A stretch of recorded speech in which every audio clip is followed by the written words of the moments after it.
Hi guys, welcome to Worth Living. I'm Kamo, and today I want to share with you my faith journey.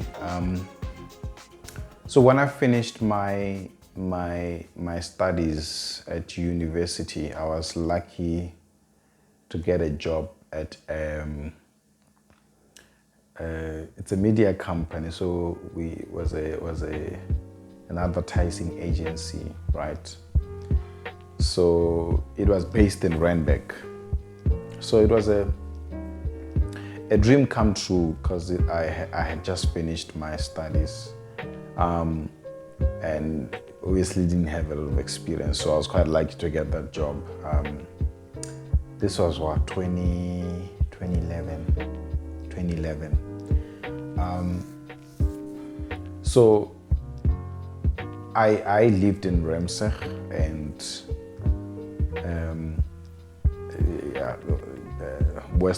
the west of Johannesburg. So I used to take a taxi because the company was in Randburg.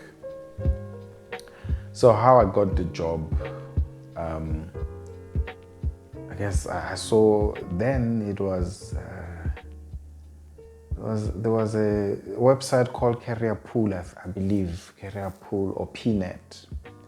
So I saw the job there. I applied for a sales executive. I applied, and I guess the guy believed in me, and I got the job with that experience. So there was a basic salary. I think then it was 4,000 rands, and you could get a commission on the sales that you did. So I specifically worked for it was a what do you call it was a golf club magazine. So what the agency did is we used to sell advertising space on our magazines to companies around the golf club for the particular magazine that I was selling for. So, I went through the training after I got the job. We were taught how to do sales, how to cold call. I think it took about a week. It was quite exciting, and I'll always be grateful for that training because I think sales is our nature. We're always selling, so it's always good to get some kind of training in sales, especially if you want to go into business, or if you want to grow in your career, whatever. So after I got trained, I got the job. I started doing the job. So it was cold calling. So you'd identify businesses around the area and start cold calling. And it was a new environment, but it was also at the same time exciting for me, even though I didn't have experience then. But you know what? I did well. I did some sales, got some commission, and the same time that I was doing this job, I was responsible for the campus ministry at the university that I had just finished at. So I was a leader for the fellowship there. So that meant I had responsibilities for that fellowship, right? And I used to go to work in the evenings, whatever day. When we had fellowship meetings, I'd have to be there, find some time to prepare. So there was this time that we had, we used to call it Super Friday. Hey, Super Friday. I think I should bring those back, man. So Super Friday was, a Friday where we will have one of the, the leading campus ministry pastors come through to our campus, our fellowship, to come and preach.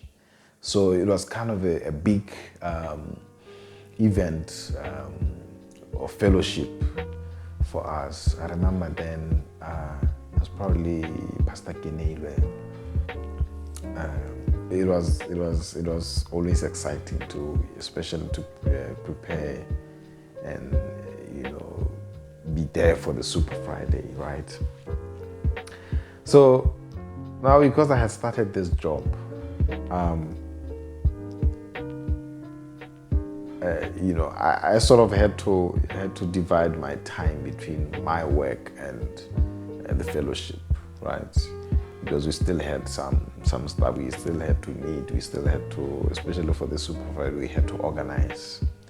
And sometimes for the sales also, I had to be there. And sometimes work would need me. And you can imagine then I was using a taxi or using cabs. So, going up and down wasn't quite easy. All right, so this Friday that we had a Super Friday, I had to take leave, right? And I just needed half-day leave to go and do some work for God, right? And I remember I went to my boss then wasn't even in the office, but he was across the street doing some, I think he was publishing something. There was a 3-at-1 opposite where I was working.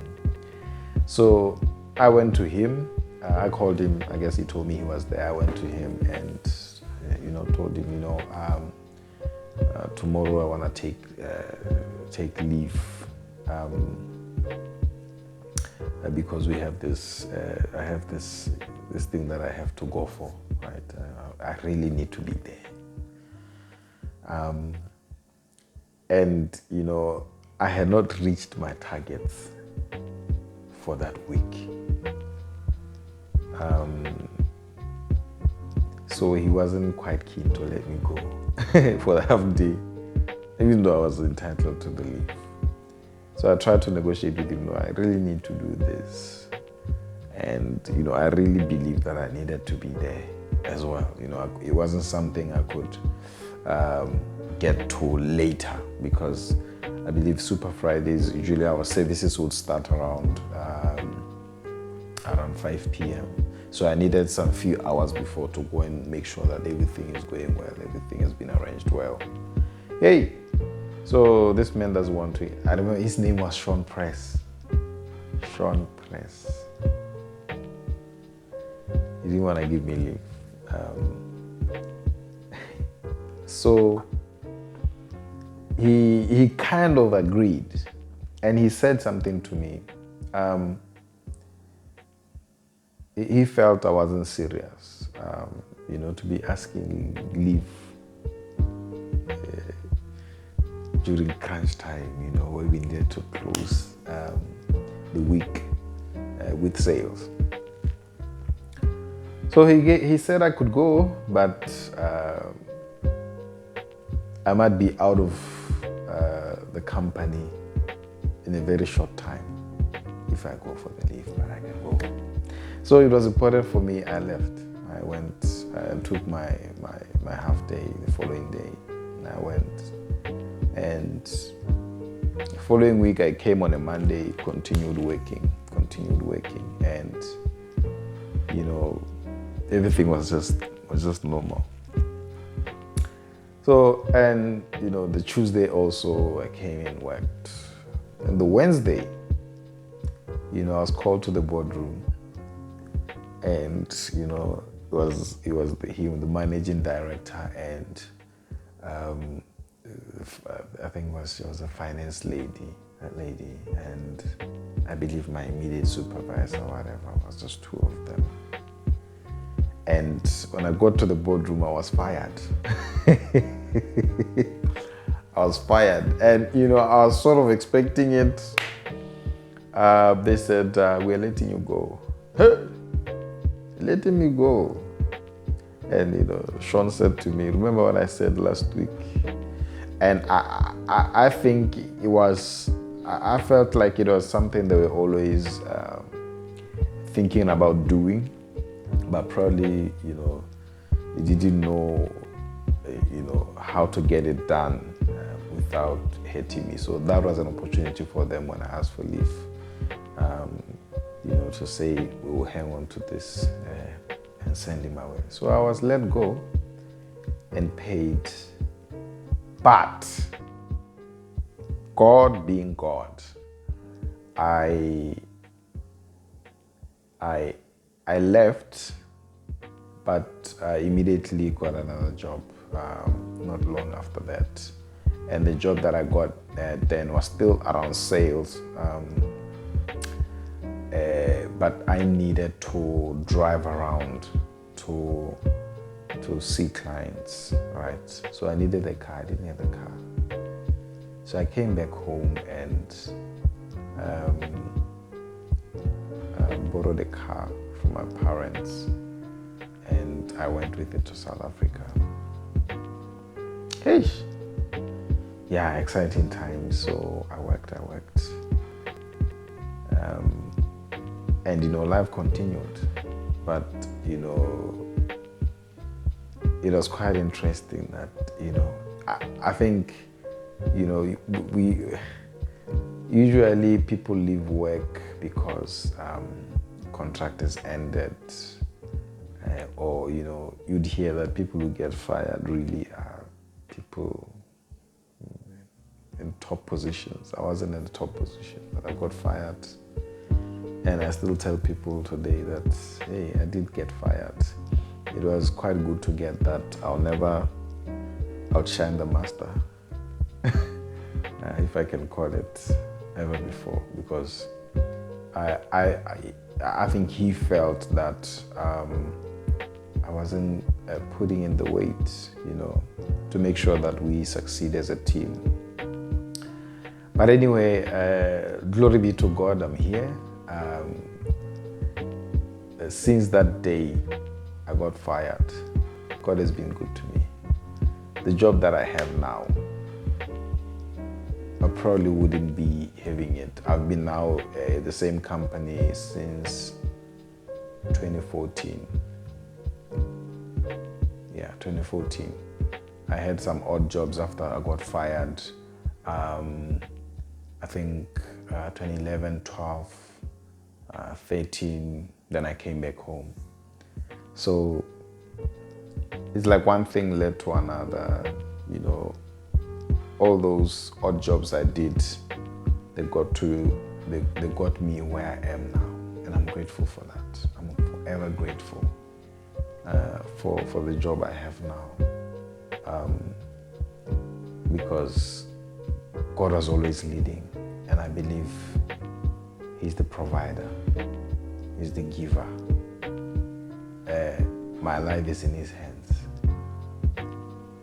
as our lives are supposed to be.